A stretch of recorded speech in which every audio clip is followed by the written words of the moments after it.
So we all know what's happened with BYJU, right?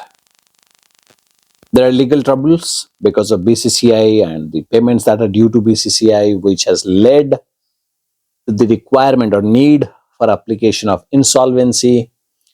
Then there is the US investor from whom BYJU had taken this term loan. That payment is missed out. That is there. So legal troubles, financial troubles, not paying salary to the employees and the teachers on the platform. That's there. Toxic work culture, that also came out. The predatory marketing tactics they used for acquiring customers and selling, right? So all that we all know. Today I don't want to discuss about those things. Today I wanted to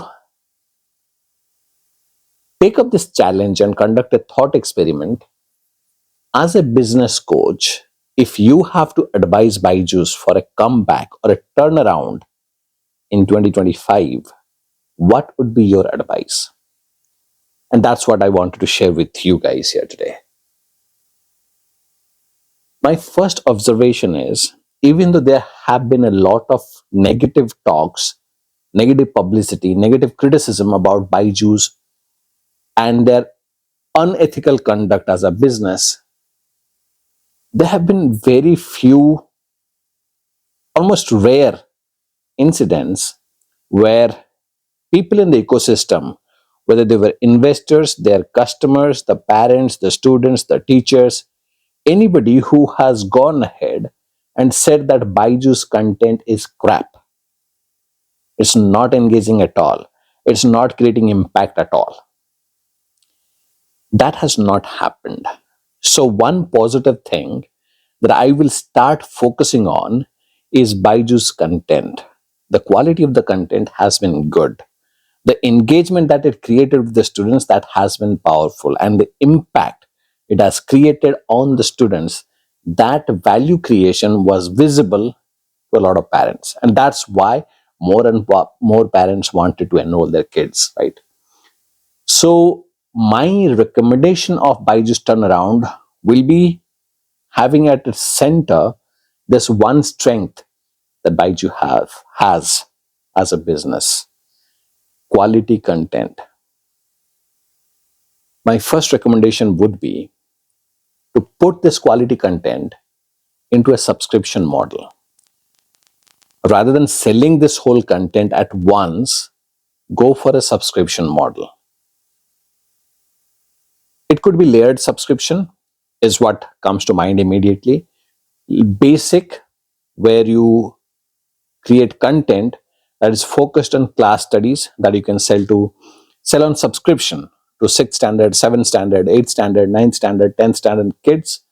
It helps them understand the concepts, build the basic foundation that they need for competitive exams, and helps them score better, understand the concepts better, score better in their school examinations, complete their homeworks, etc. and etc. That's the basic layer.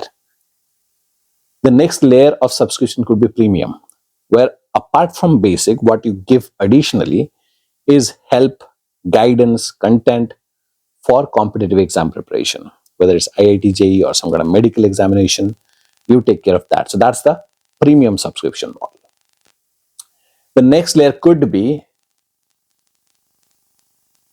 a family layer, which addresses all the educational or literary needs of a family at once. So if you have a younger sibling who is in standard 6, standard 7, he gets his study material, his classes, online classes, guidance and everything. And if you have a elder sibling who is in 11th and 12th and is preparing for board and is preparing for engineering or IIT or something, he or she gets his or her needs met. So that's a family subscription plan. So the whole point I'm trying to tell here is, instead of creating value once and selling that value to customer once, take on the role of creating value for your customers continuously for a long term. That's what subscription means, right? So take on that role of continuous value creation and value delivery for your customers. That's recommendation number 1. My second recommendation would be for BYJU's team, CXO team, to focus on creating an online community which contains all their customers. And see, I understand that 90-95% of your customers are all gone. They hate you and all that is okay. But I believe still you have that 2%, 5%, 10% customers who have experienced the impact of BYJU's education on their kids' career, on their kids' intellectual growth, right? So probably you can start with those parents and bring all the new parents, subscribers onto the platform with two intentions in mind. Number one, you can ask these parents for what is their pain point today when they're using BYJU's. What are the points of negative experience? And that input should go into your system as inputs for improvement, continuous improvement, or Kaizen.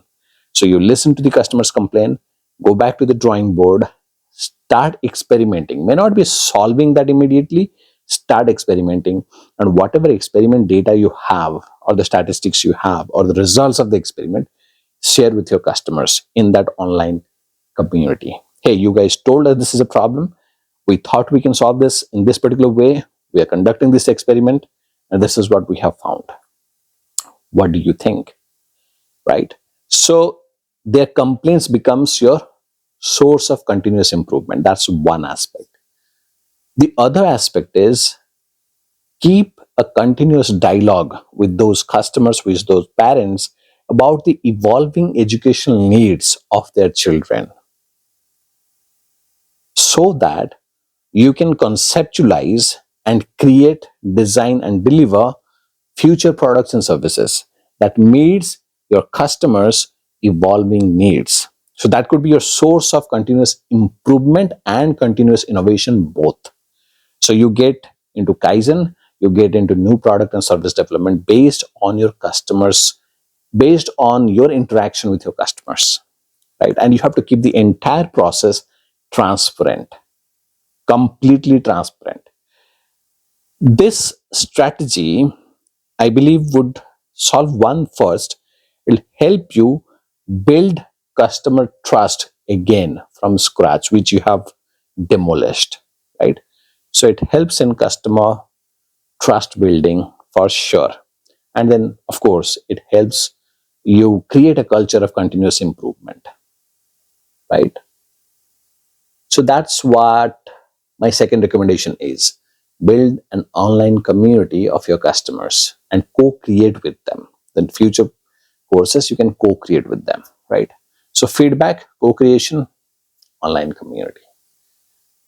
My third recommendation would be to use technology, right? So technology, for example, when I say, what I mean is use AI. Now everybody is aware of Netflix and their personalized recommendation. So based on what you have watched in the last 15 days, last month, or the last quarter, Netflix algorithm recommends to you what could be some shows or movies that you would enjoy the most. That is called personalizing, right? Or personalized recommendation.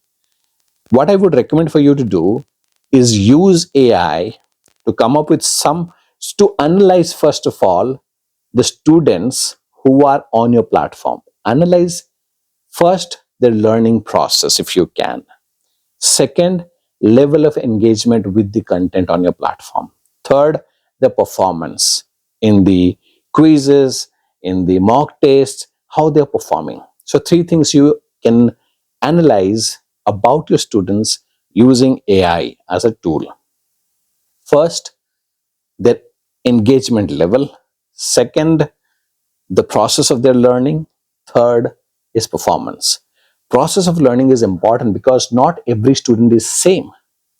If you take that 9 intelligences we have and start putting students into those buckets, you will see somebody is very good with logical and mathematical intelligence, but they're not very good with musical intelligence. Somebody is very good with musical intelligence, but they're not very good with spatial intelligence, or for that matter, physical intelligence, right? So every student learns differently. That's why the AI agent, for example, should be able to analyze the learning process of the student, then the performance, and then the engagement level, and recommend or create a personalized learning process for each student going forward. That could be a game changer, right? Using AI to create personalized learning experiences for the kids on your platform, right? So that would be my third recommendation, right? So I believe to start this turnaround, this is what BYJU's CXOs can do, right? Now, this is not, yeah, I'm sitting outside. This is an outsider's viewpoint. This might be of help. This might be completely useless. I don't know. Let me know your thoughts, especially if you are coming from a BYJU's ecosystem, whether you were a teacher on the platform, whether you were one of their employees, whether you were one of the investors or their ex-employees, CXOs, whatever parents. If you come from BYJU's ecosystem, let me know what you think about these recommendations, right? And what would be your opinion in case BYJU has to make a comeback in 2025? What would be your recommendation? Please let me know your thoughts in the comment section. One last recommendation, since we're talking about trust and ethics, I don't think Divya Gokulnath and BYJU Ravindran should be the face of the company anymore. Now I understand they have done tremendous job of creating BYJU's and whatever they have created, but people have lost trust in those founders. So they can take a back seat, may not exit the company, or maybe exit the company, I don't know. They can take a back seat for all I care and allow somebody else to be the face of BYJU's 2.0 or 3.0 XYZ, right? And why I did this is because I strongly believe Indian education system needs a player like BYJU's and physics fellas, and more such players should come, right? What is the model that they should follow? That's where I had a few thoughts I wanted to share with you. That's all I had for you in this video. 3 recommendations. BYJU's should go on a subscription model, layered subscription model. They should create an online community where transparency and continuous dialogue with the customers can go on. And third, they should leverage AI to create personalized learning experience for their students. With that, I'll take a leave. I'll see you in the next video whenever that happens. Till then, take care and be limitless.